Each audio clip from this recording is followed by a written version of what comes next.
Hello everyone.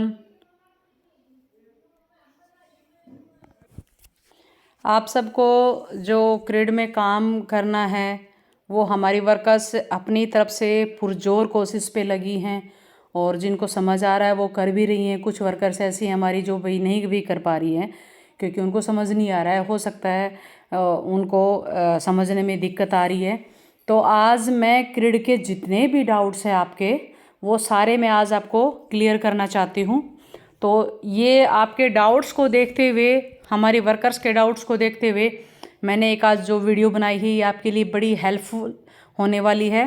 तो आप सबसे मेरी इतनी विनती ज़रूर है कि आप सब मेरी वीडियो को लाइक करें, शेयर करें और सब्सक्राइब ज़रूर कर लें ताकि जो भी नई वीडियो जो मैं आपके पास जो भी बनाऊं वो आपके पास नोटिफिकेशन तौर पे आपके पास आ जाए और आपको काम करने में आसानी रहे। तो सबसे पहले शुरू करते हैं हम। हमारा जो फर्स्ट जो काम होता है वो यहीं से होता है कि जब हम वर्कर का डाटा खोलते हैं तो हम वेरीफाई पे आंगनवाड़ी डाटा पे जाते हैं और यहाँ से स्टार्ट होता है हमारा काम पेंडिंग। सबसे पहले काम होता है हमारा पेंडिंग से स्टार्ट होता है। देखिए सबसे पहले हमारा मेन काम क्या है, हमने पेंडिंग को क्लियर करना है। मतलब पेंडिंग में जो हमारे बच्चे हैं, पेंडिंग की कैटेगरी दो हैं, 0 से 3 और 3 से 6।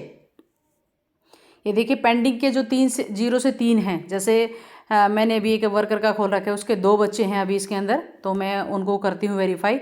सबसे पहले हम हर वर्कर का काम है कि अपने पेंडिंग में जो बच्चे हैं उनको क्लियर करें। यहाँ से देखिए मैं करती हूँ।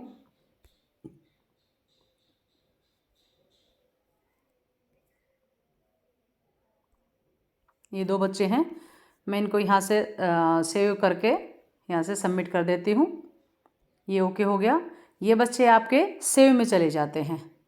और इसके बाद 3 से 6 का कोई बच्चा नहीं है इस वर्कर का। जो दूसरी वर्कर का है वो मतलब देखेगी अपने बच्चे को। तो वेरीफाई वही वर्कर करेगी जिसने अपना खोल रखा है, वो उसका बच्चा है, वो ही बच्चा आपको वेरीफाई करना है, बाकी नहीं करना है। उसके बाद नेक्स्ट ऑप्शन है हमारा डेट ऑफ बर्थ वेरिफिकेशन का। यहाँ पर अगर आपकी जो डेट ऑफ बर्थ अगर दे रखी हैं, मैंने पहले वाली वीडियो में भी आपको बताया था कि आपको कैसे वेरीफाई करना है। अगर वो उनकी डेट ऑफ बर्थ आपको लग रहा है सही नहीं है तो अपडेट पे कीजिए, वरना मार्क एज सेम पे करके उसको सबमिट कर दीजिए। वो बच्चा वापस फिर से पेंडिंग में चला जाएगा और वहाँ से आप उसको सेव करके उसको वहाँ से सबमिट कर दीजिए, वो आपके सेव ऑप्शन में आ जाएगा। सबसे पहले हमारी वर्कर्स ने हमारा क्रिड का काम कई दिन से चल रहा है, कई महीनों से चल रहा है, तो हमारी वर्कर्स को पता चल गया होगा कि कैसे वेरीफाई करना है। सबसे पहले काम वर्कर को ये करना है कि वो सबसे पहले जो सेव में जितने भी बच्चे हैं पहले उनको देखे कि उनके पास कितने बच्चे सेव में हैं। उनकी अटेंडेंस रजिस्टर है जो हमारे रजिस्टर्ड बच्चे हैं उसके अकॉर्डिंग उसमें कितने बच्चे हैं। उसके बाद नेक्स्ट उसका काम है कि जो बच्चे सेव में नहीं हैं उन बच्चों को वर्कर ढूंढेगी। कैसे ढूंढेगी?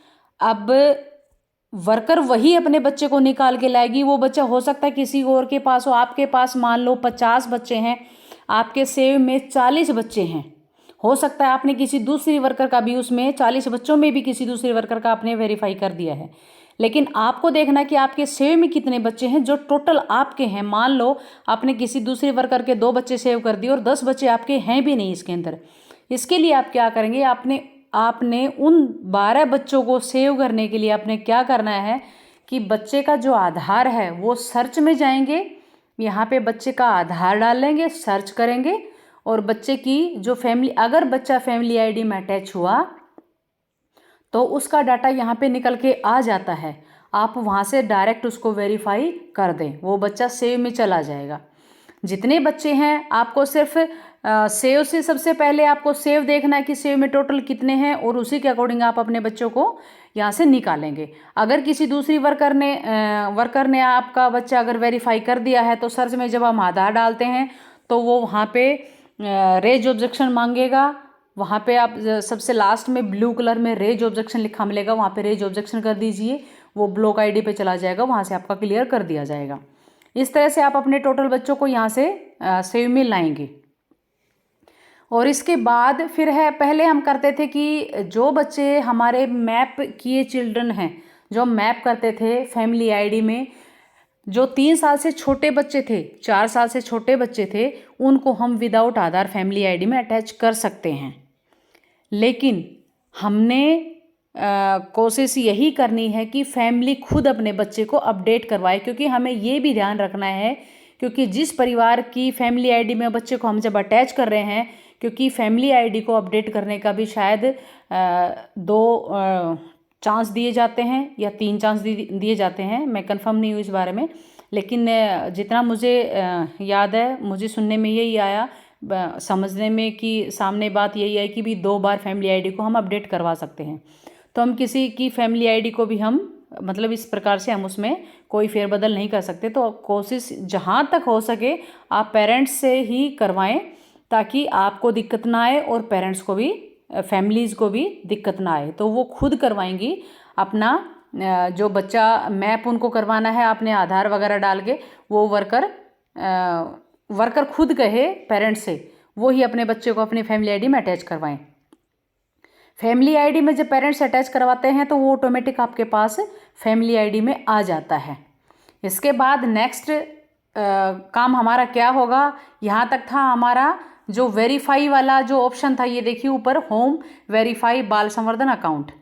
तो जो वेरीफाई का जो काम था, वेरीफाई में जो आंगनवाड़ी जो डाटा था वो सारा मैंने यहाँ पे आपका क्लियर कर दिया है कि इसके अंदर आपको किन बच्चों को कैसे वेरीफाई करना है। नेक्स्ट काम हमारा क्या होगा, इसके बाद जो हमारा रेगुलर का जो काम है वो क्या होगा, बाल संवर्धन में जो हमारी अटेंडेंस लगानी है वो यहाँ पे बाल संवर्धन में जाएंगे, और बाल संवर्धन में जाने के बाद यहाँ पे हम वर्कर का जो अटेंडेंस है, वर्कर यहाँ पे अटेंडेंस लगाएगी, जैसे आज की डेट में है attendance yes, worker yes, helper yes, mark attendance, और ये वर्कर की अटेंडेंस सबमिट हो गई है। नेक्स्ट, जब तक हम अटेंडेंस नहीं लगाएंगे, वर्कर अटेंडेंस नहीं लगाएगी, तब तक वर्कर बच्चे का जो अटेंडेंस रिकॉर्ड है, वो चिल्ड्रन अटेंडेंस रिकॉर्ड वो नहीं निकाल सकती। तो हमें पहले अटेंडेंस लगानी होगी, उसके बाद में गेट चाइल्ड डाटा निकालना होगा। इसके बाद ये देखिए इस वर्कर के 71 चिल्ड्रन हैं। अब देखिए यहाँ पे ये वही बच्चे हैं जो सेव में हैं, आपके पास ये सारे वो बच्चे हैं जो सेव में हैं। यहाँ पे जिस बच्चे की आप अटेंडेंस लगाएंगे, देखिए इसमें जिस बच्चे की अटेंडेंस लगाएंगे वो बच्चा आपका चिल्ड्रन डिटेल में चला जाएगा, और आपको वहाँ पे हर दिन, जैसे हम अटेंडेंस लगा रहे हैं तो आपको हर दिन हाइट वेट भरने की ज़रूरत नहीं है। आप सिर्फ महीने में एक बार ही हाइट वेट करें। इसमें जो हमारे क्रिड में है, पोषण ट्रैकर में हम उसमें भी हम महीने में एक बार करते हैं। क्रिड के अंदर जो हम अटेंडेंस लगा रहे हैं या बच्चों की हाइट वेट भर रहे हैं, एक तो आप डेसिमल में या पॉइंट्स में हाइट और वेट कभी ना भरें, नहीं तो वो सबमिट नहीं होगा। दूसरी बात, इसमें आप सिर्फ एक बार, आपको ये याद होना चाहिए, ये ध्यान रखना है कि आपने किस डेट में हाइट वेट भरा है। ऐसा नहीं है कि आपने एक बच्चे का आज हाइट वेट कर दिया तो नेक्स्ट डे आपको याद ही ना रहे, क्योंकि पोषण ट्रैकर में आपका पर डे पर डेट, जिस डेट में आपने भरा वो उसमें शो होता है कि किस डेट में आपने हाइट वेट भरा है, लेकिन इसमें शो नहीं होगा कि आपने किस डेट में हाइट वेट भरा था, और वो हाइट वेट भी शो नहीं होगा। वो जो ब्लॉक आईडी हैं और डिस्ट्रिक्ट आईडी हैं वो आगे जो है ऊपर, वो उनको शो होता है कि आपने हाइट वेट भर रखा है। लेकिन आपने ये याद रखना है कि सभी बच्चों का जहाँ तक हो सके एक साथ हाइट वेट कर दे, एक दिन में कर दे, ताकि आपको बार बार दिक्कत ना आए। ये ध्यान रहे कि किन बच्चों का आपने हाइट वेट कर दिया है, बार बार हाइट वेट आपको भरने की इसमें ज़रूरत नहीं है। दूसरी बात है कि जो बाल संवर्धन में जो बच्चे हैं वो वही बच्चे हैं जो सेव में हैं। अब सेव में जो बच्चे हैं आपको उनको क्या करना है, सबसे पहले जो सेव के बच्चे हैं आप उनको पहले अपडेट कर लीजिए। सबसे पहला काम है अटेंडेंस लगाने से पहले जो सेव के जो बच्चे हैं आपको इनको यहाँ से पहले अपडेट करना पड़ेगा। हर बच्चे को नहीं, जैसे जो बच्चे हैं, एक तो टैग कैटेगरी है, सबसे पहले आप टैग कैटेगरी को क्लियर कीजिए। टैग कैटेगरी को क्लियर करने के बाद फिर जो 5 साल तक के जो बच्चे हैं, हमारे आंगनवाड़ी सेंटर में 6 साल तक के बच्चे का रिकॉर्ड रखा जाता है। उसके बाद वो बच्चे स्कूल में जैसे चले जाते हैं तो हमारे यहाँ से 6 साल के बाद वो बच्चे हट जाते हैं। हमारे सेव में आप देखेंगे कि यहाँ पे 6, 7, 8 साल तक के बच्चे भी इसके अंदर आपको दिखेंगे। ये देखिए, क्योंकि जब जहाँ डेट ऑफ बर्थ लिख रखी है बच्चे की, उसके आगे हर बच्चे की ईयर लिख रखी है कि कितने साल का बच्चा हो गया है। तो इस प्रकार इसमें देख सकते हैं कि जितने बच्चे हैं वो जो 6 साल से ऊपर के बच्चे हैं, उन बच्चों का आप अपडेट स्टेटस करके उनको प्राइवेट स्कूल में डाल के उनको आप यहाँ से हटा दीजिए। इसी वजह से आपके टोटल में जैसे है यहाँ से और वहाँ, इसलिए मैच नहीं हो रहा। जैसे ये बच्चा है 7 साल का, ये बच्चा हमारे आंगनवाड़ी का है, लेकिन ये बच्चा अब हमारे उसमें रजिस्टर में हम इसको नहीं रख सकते क्योंकि 7 साल का बच्चा हो गया है। तो सबसे पहले आप सेव को अपडेट कीजिए। जो सेव्ड ऑप्शन है उसके अंदर जो आपके बच्चे हैं आप उनको अपडेट कीजिए।